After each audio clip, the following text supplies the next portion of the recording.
And I told her that when I was growing up, we were four kids, me and three siblings, two brothers and one sister.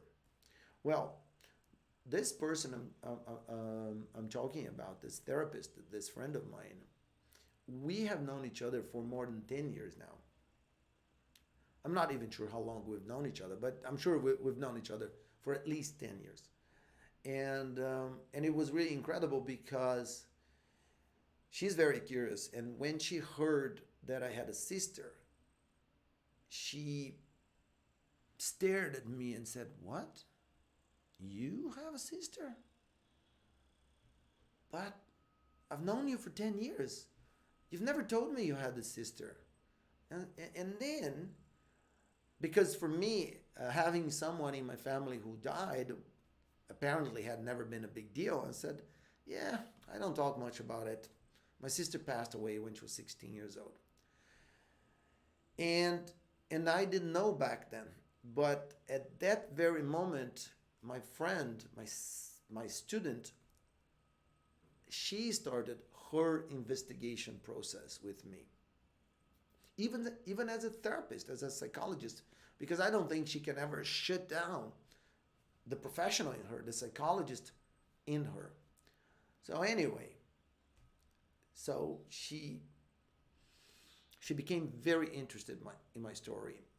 And then I opened up and I started talking about my sister. And I told her everything that I told you in the beginning of this video.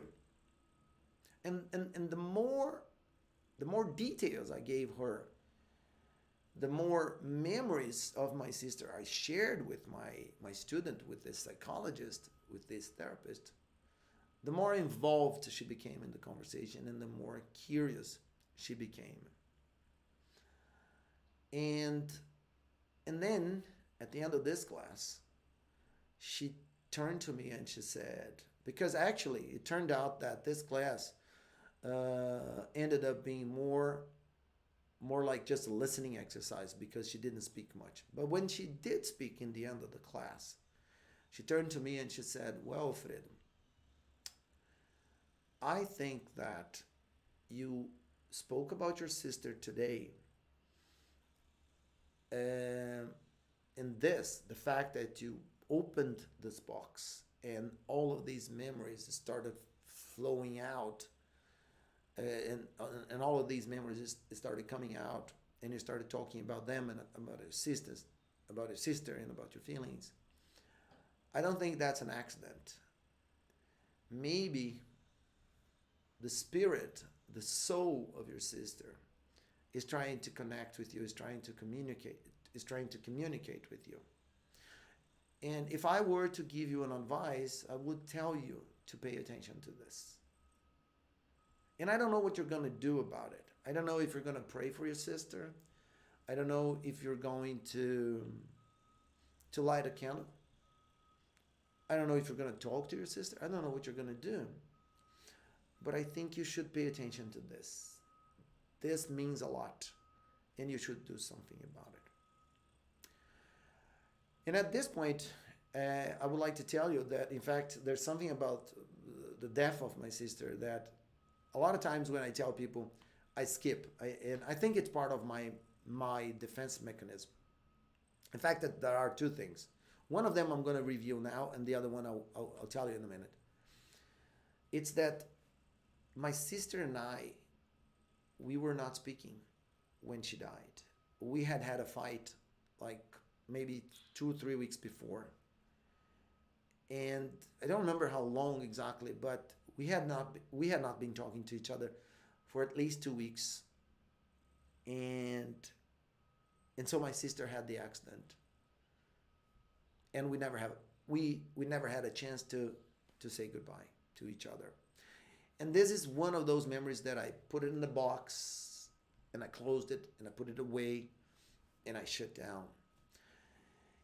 And I don't feel necessarily guilty about this. I feel sorry that it happened, but unfortunately, this is kind of a part of the culture of my family. I'm not proud of it, but it's a fact.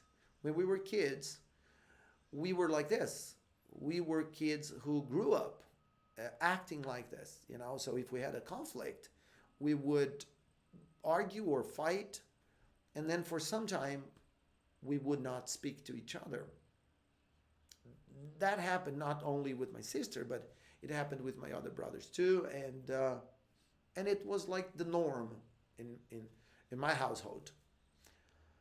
Uh, Only recently I've come to understand how bad it was, and what kind of and how negative this was for us, you know, growing up, you know, as kids, as teenagers, and so on.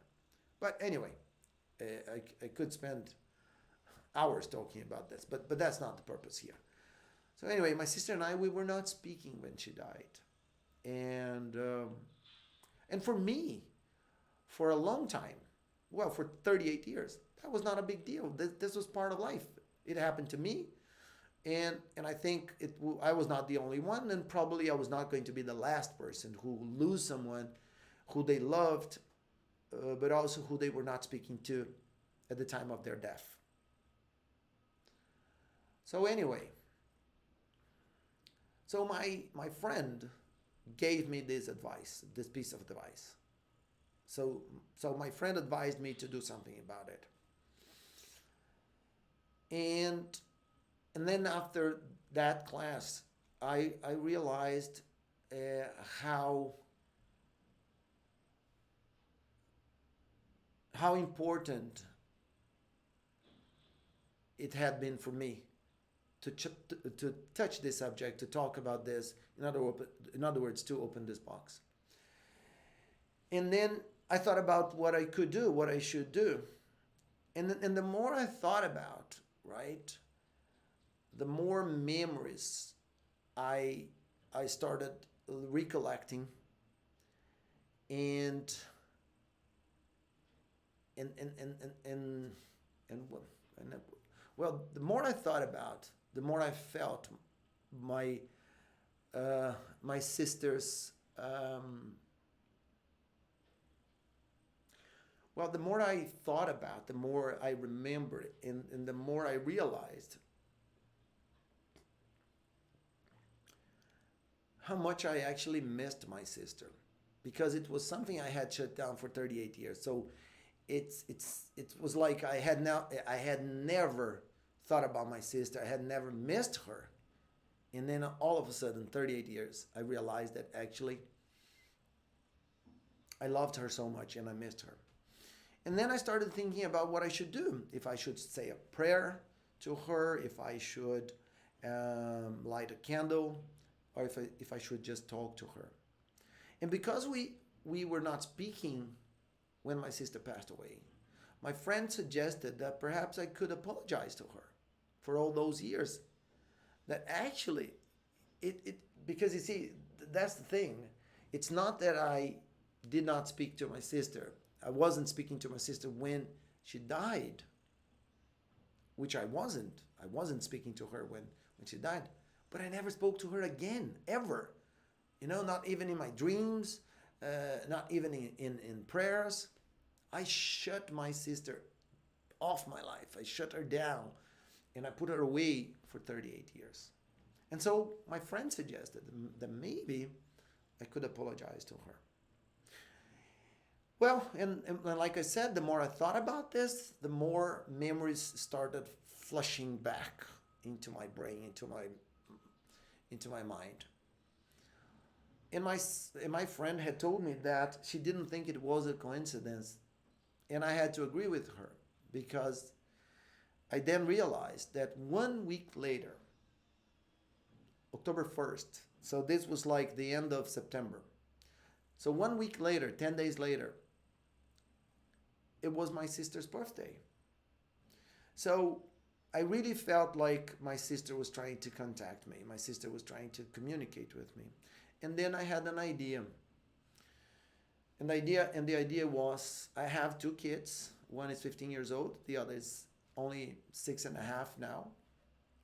And the little one is a very sensitive kid. And when he speaks about the members of our family who have already passed away, like my father, in other words, my son's grandfather, or his mother's brother, and his mother's father as well. In other words, he's both grandfathers. It's really amazing because when he speak about them, he the way he talks, it sounds as if he can speak to them, and it sounds as if they're still here. They're not gone. They're not dead. And then I've learned recently through this friend of mine that it seems that for my little one, for João, for my son, there's no distinction between the spiritual world and the real world, the physical world. And maybe it's because he's really a little angel, and he's really special. So then I decided to celebrate my sister's birthday. So I called his mom. I asked her to make a cake with my son, with João. They made a chocolate cake together. And I told her to explain to him that we would celebrate my sister's birthday. And then I came home that night, and they had made a cake, and I had bought some candles. And then we sat down, we lit those candles, we sang happy birthday to her. And this video that you guys are going to see now is the day when we celebrated her birthday. And we sang happy birthday, and I asked my son to say a prayer to her. And he did that. And it's really amazing because I didn't even need to ask him to say something special. I just asked him to say a prayer, and he did. And on his own, um, I'm looking for the right expression here. Okay, but because of his own initiative, he decided to apologize to my sister for all these years, and for the fact that we were not speaking when she died. So, and he asked his aunt Adriana to forgive me. It was a very brief prayer, but it was such a beautiful one. And basically, that was it. That's how I reconnect. I decided to reconnect with my sister. But going back a little bit, just one day before the party, when I had decided that we were going to celebrate her birthday, I thought about talking to her myself. And then I remember I went to the bathroom